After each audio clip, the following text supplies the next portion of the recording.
Les premières actualités que nous allons parcourir ensemble dans cette vidéo va consacrer les mêmes coins. On va parler du token même de Trump qui annonce un petit airdrop. On va revenir un petit peu sur l'affaire du Libra et du président argentin. Parce que c'est quand même un gros, entre guillemets, dans l'écosystème ce qui s'est passé. On va revenir sur une petite promotion assez...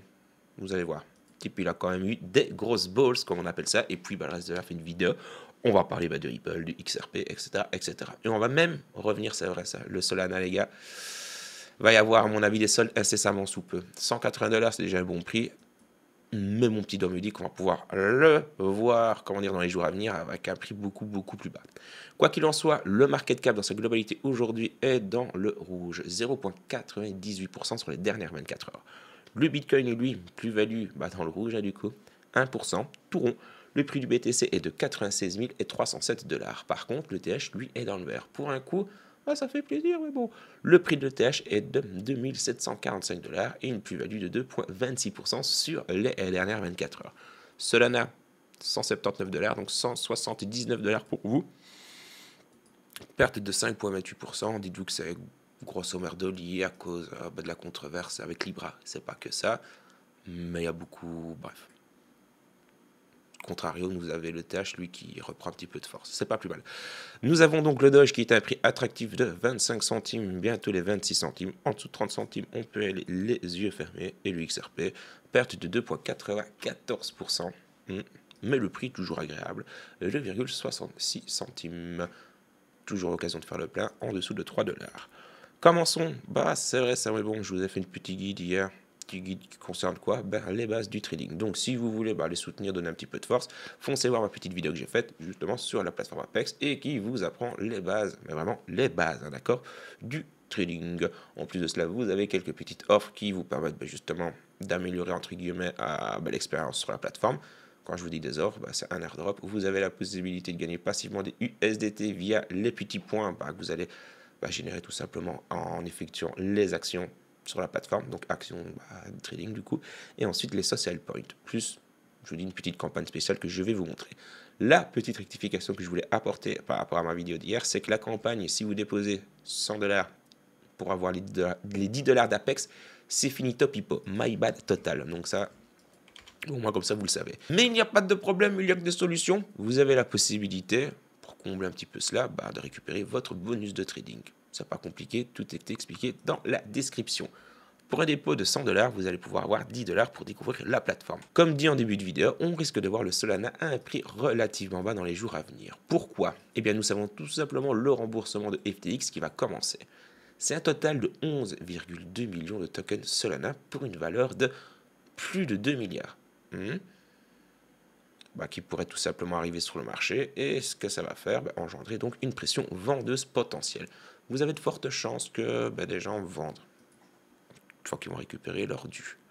Les traders doivent se préparer donc à une éventuelle volatilité car les premiers acheteurs chercheront à réaliser des bénéfices. Accrochez-vous. Ça va se passer quand? Le 1er mars. À partir du 1er mars, les gars, voire quelques heures avant et après, préparez votre trade parce qu'à mon avis, ça va envoyer du pâté. C'est mon petit doigt qui me le dit. Faut pas oublier que quand on a retrouvé le Solana à un prix bradé de 13, de moins de 20 $, c'était à cause de FTX. Et au final, il s'est quand même relevé, et il s'est bien relevé. Beaucoup de personnes ici critiquent à l'heure actuelle Solana, disant que, par rapport au même coin Libra, le Solana, il va refaire ses 200 $, ses 250, et il va même faire les 750 $ sur cette run-ci. Et pourtant, je n'ai aucun affect avec la crypto, mais il y a une communauté qui fait que... Je voulais également vous parler, de GetMem. C'est quoi ça? C'est tout simplement la plateforme qui a mis en place le token Trump qui a annoncé un airdrop. GetTrump a annoncé un airdrop de token Trump pour les utilisateurs qui ont acheté des produits Trump avant le 15 février. Bon, il y a très peu de chances que ce soit pour vous, mais ça risque un petit peu de recréer de la hype autour du token. Est-ce que le token est en plus-value aujourd'hui? Non, il est toujours dans le rouge au moment où je vous parle. Si le Solana a chuté ces dernières heures, c'est un petit peu grâce à lui. Opportunité ou pas, tout est une question de point de vue. L'affaire Libra pourrait marquer un tournant justement pour Javier Milei, le président argentin, dont le compte X a promu cette crypto-monnaie censée soutenir les petits projets et les entreprises locales. Présentée comme une initiative libertarienne, elle a rapidement tourné en fiasco avec un rug pull On parle quand même d'une capitalisation de 4,6 milliards de dollars, qui a tout simplement connu un moins 95% de sa valeur. On peut le dire, ça fait mal. Ouais. Ruinant du coup les investisseurs. Ce scandale a indigné de nombreux Argentins et justement renforcé les critiques contre Milei, déjà visé par des poursuites pour escroquerie et délits financiers. L'opposition menée par Leandro Santoro prépare une procédure pour la destitution du président, tandis que le bureau anticorruption enquête sur une éventuelle complicité au sein du pouvoir. Milei nie tout lien avec le projet, mais les révélations impliquant des acteurs comme KIP Protocol et Kelser Venture laissent planer du lourd soupçon sur cette affaire encore opaque. Je vous prépare une petite vidéo sur la chaîne secondaire, histoire de vous apporter un nouveau format, et je suis en train de tout décortiquer sur l'affaire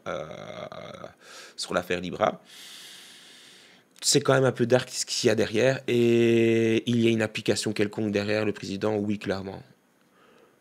L'article a été posté, quelques heures après, qu'est-ce qu'il a fait? Il a posté un tutoriel, il a reposté un tutoriel sur comment acheter du Libra, donc d'une manière ou d'une, avec son compte X, présidentiel et tout. Donc il y a quand même quelques petites choses qui sont assez dark derrière. Bonne ou mauvaise initiative? Non, clairement de mauvaises initiatives, parce que ça ne fait que donner de la mauvaise publicité aux cryptos, aux mêmes coins, mais mainstreamement parlant.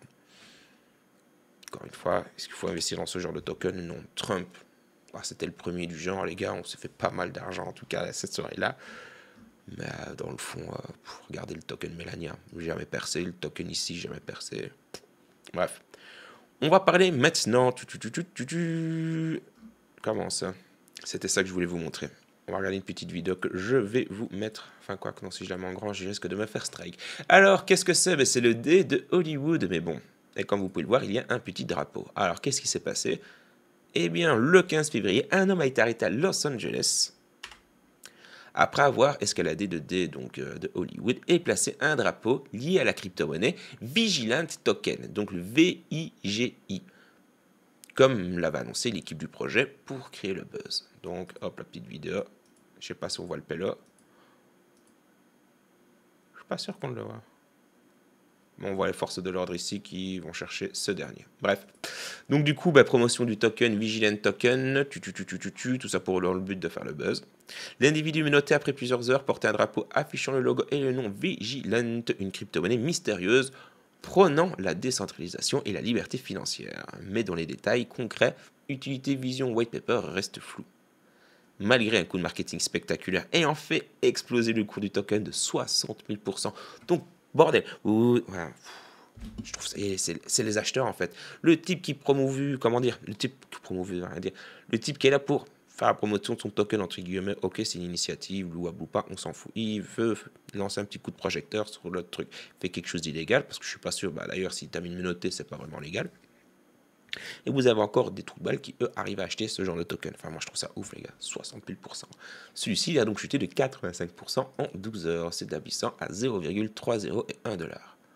Parce que, dans le fond, au final, c'est pas... Oui, on peut blâmer les personnes qui financent ce genre de truc, mais les acheteurs aussi ont une part de responsabilité, à mon sens. Enfin...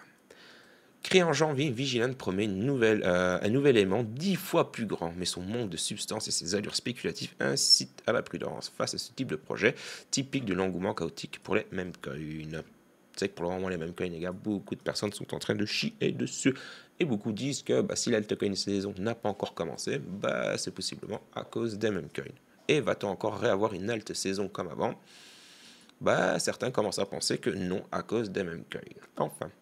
On va parler un petit peu du XRP et du Ripple, mais bon, et on va commencer avec les nouvelles autour des ETF. On en a parlé il y a quelques jours. La journaliste de Fox Business et Anna Tenet a clarifié, nous avait call plutôt que les ETF XRP, allaient arriver incessamment sous peu. Et ici récemment, elle a clarifié les spéculations selon lesquelles la SEC américaine considérait désormais le XRP comme une commodité après avoir reconnu plusieurs dépôts d'ETF XRP, notamment ceux de 21Shares et Grayscale.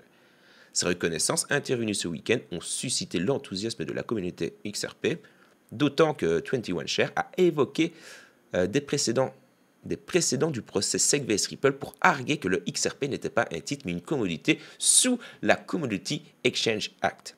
Cependant, Terret tempère ses espoirs, expliquant que la SEC se contente de reconnaître les dépôts sans nécessairement adopter cette classification. suivant une tendance plus large d'acceptation d'ETF pour d'autres crypto-monnaies comme le Solana, le Litecoin, etc., etc. Et ce, malgré des classifications antérieures comme des titres.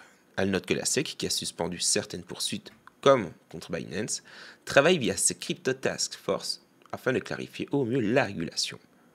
Et du coup, tout cela pourrait tout simplement éviter de favoriser certains projets. Bien que le statut du XRP reste incertain dans le cadre du procès en cours, où nous avons un juge qui a statué qu'il n'était pas un titre, contesté en appel, l'approbation des ETF pourrait être freinée sans résolution claire. Encore une fois, claire de quoi? De la résolution SEC vs Ripple. Nous avons donc ici Chad sur X qui nous dit: le XRP connaît une forte résurgence sur le marché des dérivés avec un intérêt ouvert atteignant 4,3 milliards de dollars au 16 février, signalant par conséquent un regain dans le dynamisme. Après avoir chuté de 7,86 milliards de dollars mi-janvier à 3,4 milliards début février, suite à une baisse du prix du XRP à 1,70 centimes de dollars, l'intérêt a rebondi, coïncidant donc avec une hausse de prix à 2,83 $. Alors moi je vous le dis, je me bien me positionner justement il y a quelques jours sur le petit crash. Je ne l'ai pas validé à 1,70, je l'ai validé à 1,90. Mais ouais, il a vraiment fait plaisir. Enfin.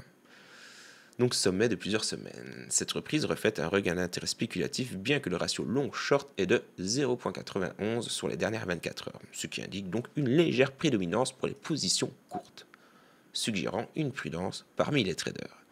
Historiquement, un pic d'intérêt ouvert avait accompagné une montée de prix à 3 $ en janvier, mais le momentum n'avait pas tenu.